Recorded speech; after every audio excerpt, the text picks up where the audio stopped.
Bobby Torres of Frightbox recording here to share with you some super simple tips on how you could blend multiple guitar tracks together. Now, if you've been mixing for any length of time, you probably know by now that guitars can be a pain in the ass. They're either too bright, too fizzy, they're stepping on top of each other or stepping on top of the vocal. They're either too loud, too low. It ain't easy. But with that being said, hopefully within this video, I can give you some ideas on how you could go about blending multiple guitar tracks together so they all have their own sonic space to fit within. Now, the first thing I want to mention right off the bat has nothing to do with mixing, actually. It has to do with recording. And my tip here is to be very ruthless when you decide what guitar tracks should belong in your production within the first place. If you've watched interviews with some big time mix engineers like Chris Lord-Alge and others within that league, you've probably heard them mention that they end up muting a lot of the tracks that people send them. And this is because in the modern day with DAWs, you could go bonkers recording track after track after track, a lot of times tracks that are just not necessary. And believe me, I can't even begin to tell you how many sessions people send me with dozens and dozens of guitar tracks that are all doing the same things, or they just don't belong in a session in the first place. So keep in mind, while you're recording, wear your producer's hat and ask yourself if the extra layers you're adding really serve the song in the first place. A lot of times, less is more.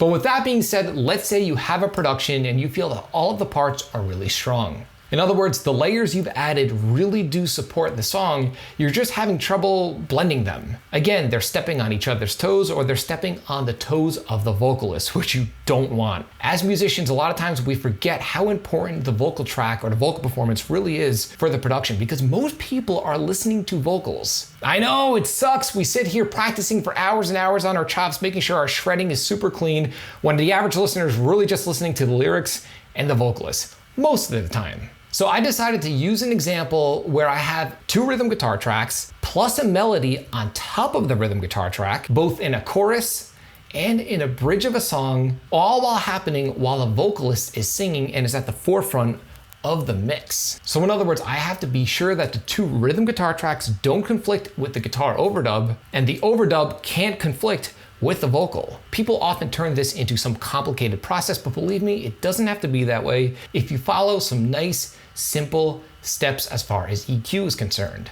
So with that being said, I'm gonna play the chorus and the bridge, and I want you to pay close attention to my guitars, both my rhythms and my additional overdub track. Let's check it out.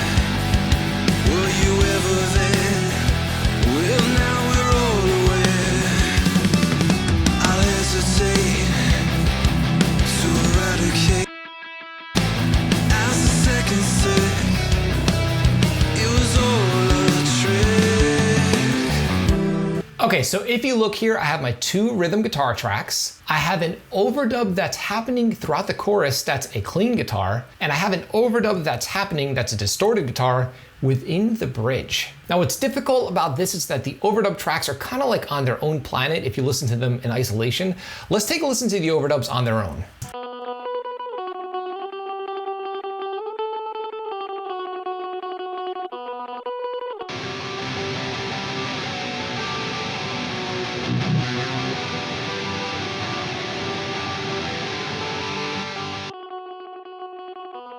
So that's the overdub in the chorus. Let's listen to the overdub in the bridge.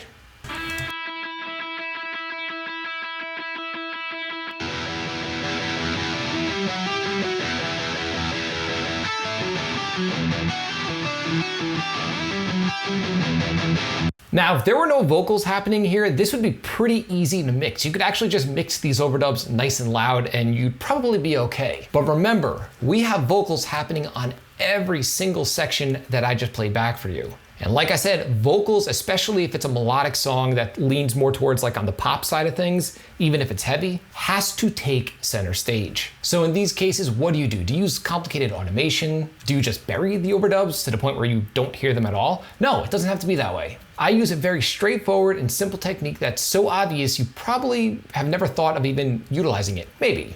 Now, when it comes to the overdubs, obviously they shouldn't take center stage. The rhythm guitars are chugging away and our vocal in the middle is taking center stage. So I want these layers to be more in the background. Now, what most people will tend to do is use reverb or delay, but I didn't want that. I still wanted them to be nice and crisp and not washed out. And the way I accomplished this was by removing a ton of low end and a ton of top end. So if we listen to the overdub that's happening in the chorus, the one that's a little more busy, let's take a listen to it.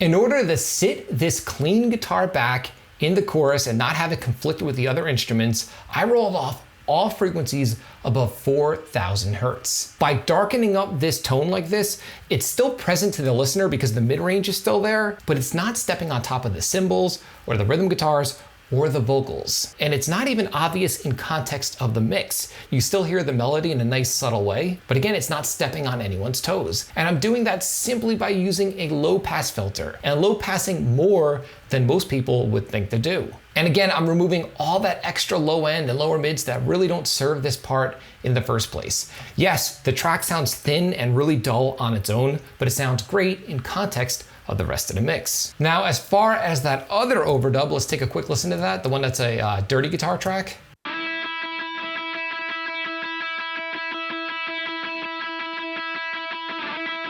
Again, I'm doing the same thing. Now, the low pass filter is even more important on this track because it's a distorted guitar track. Remember, distorted guitar tracks are generally harmonically rich, so you're gonna have to low pass them in a more aggressive fashion in order to help blend them with the main guitars without them kind of conflicting with one another. So let's hear this track without the EQ.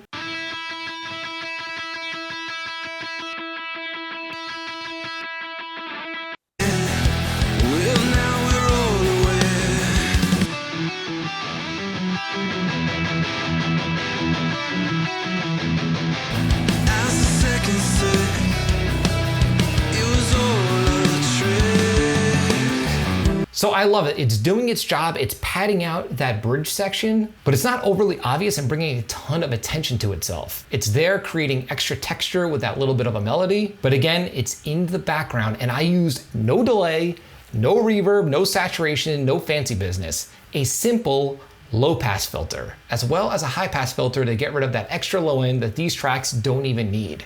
Now, this is a very common problem. People tend to struggle blending multiple guitar tracks together. A lot of times it's because there's just too many tracks happening in the first place within their productions, but often it's because we try to make all of our guitars sound thick and huge, and what ends up happening is there's no room for anything. Remember, if your rhythm guitars are already nice, fat, clear, crisp, with a ton of low end and a ton of top end, there's not much bandwidth left for these additional guitar layers. But with that being said, if you EQ your guitars in the way I just showed you, they could still exist and serve the song without getting in the way of the important stuff, like the lead vocal and like your riffs and rhythm guitars. So hopefully this made sense for you and shines some light on how you could blend multiple guitar tracks together in a way without making things overly complex. And I'd love to know, do you struggle blending your guitar tracks together? Leave a comment in the comment section below and let me know. I'd love to hear your opinion. If you found this video helpful, like, comment, subscribe, and share. And do not forget to click the little bell icon so you can be notified every time I upload one of my weekly videos on all things metal and rock production. You can both like and follow me on Facebook and Instagram. Links are in the description below. And if you dig the guitar tone that you heard in this sample, you could download the exact same impulse response